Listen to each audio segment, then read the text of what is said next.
Kwa jina naitwa Dr. Erasto Fares Wambura, ni daktari bingwa mbobezi wa upasuaji wa mfumo wa mkojo katika Hospitali ya Taifa ya Muhimbili Mloganzila. Leo nazungumzia kuhusu ugonjwa wa ushambuliaji wa njia ya mkojo uitwayo urinary tract infection, kwa kifupi UTI.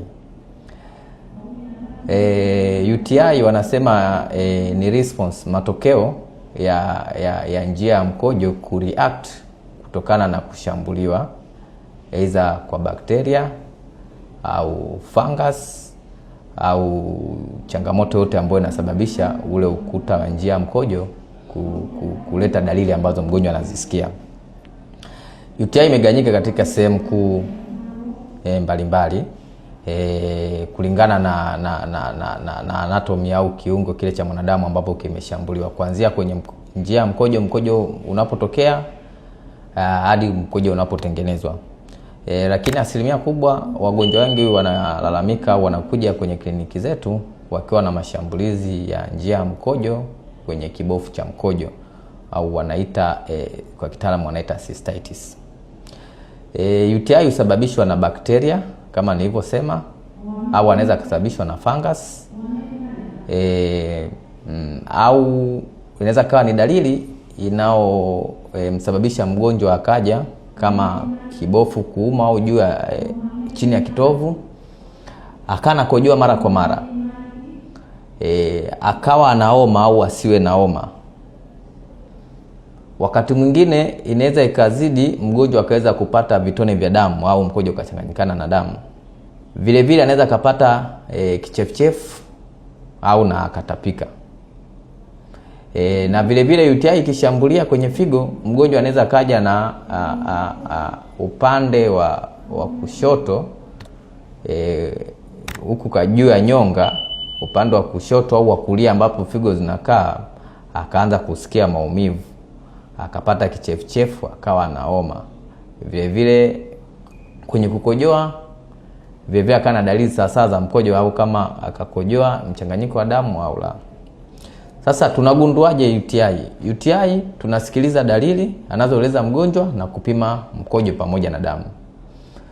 UTI imekuwa ni changamoto kubwa kwa wagonjwa na imekuwa haiishi. Wagonjwa wanakuja wakiwa wakilalamika UTI haiishi.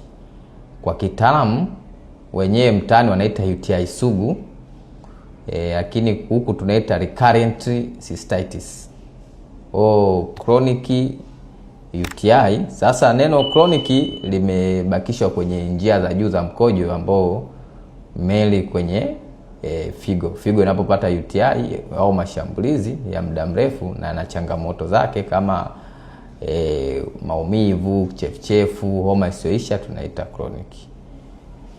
Matibabu yake yanatibiwa kama UTI nyingine, ila unapokuwa na dalili imejirudia, daktari anaanza kuchukua attention na kukuchunguza zaidi. Kwa UTI inayojirudia inapaswa mgonjwa kuchunguzwa kwa kufanywa kipimo cha darubini uchunguzi, wanaita urethral cystoscopy. Tunaingiza darubini yenye kamera kwenye njia ya mkojo kwenda kuchunguza hadi kwenye kibofu kuna changamoto gani ambayo UTI inakuwa ishi. Unaweza kukuta ni UTI kumbe sio UTI. Matibabu vile vile kupandikiza mkojo na kupima mkojo, pamoja na kuchagua dawa iliyokuwa sahihi inayomuua huyo mdudu tutakaye mpata. Mtu akiwa na UTI sugu, ya kupasa ufike kwenye kliniki za mfumo wa mkojo. Kwa hapa Muhimbili kliniki zinapatikana kuanzia Jumatatu hadi Jumamosi kasoro Jumapili, kuanzia asubuhi saa 2 hadi saa 10 kwa siku za kazi, na siku ya Jumamosi kuanzia saa 2 asubuhi hadi saa 6 mchana. Utapomuona daktari wa mfumo wa mkojo, atakusikiliza na kukuhudumia ipasavyo.